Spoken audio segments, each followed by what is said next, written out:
I am the Tofu Golem. Please enjoy the video.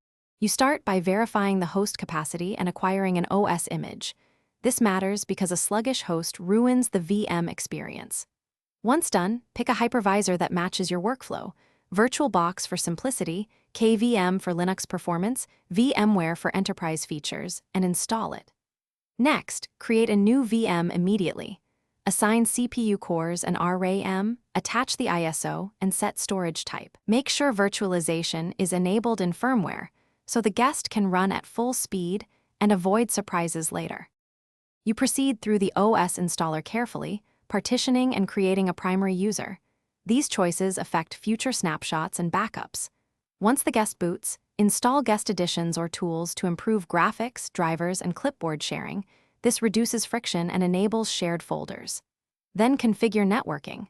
Choose NAT for simple internet access or bridged for LAN visibility, and set a static IP if the VM provides services.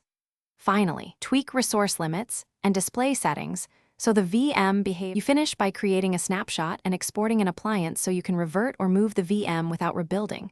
Backups save hours. After that, harden the system.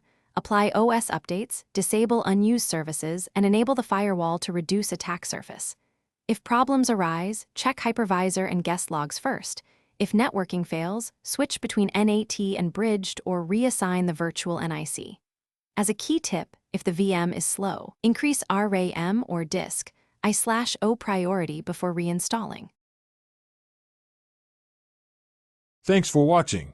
Consider subscribing if we helped you today.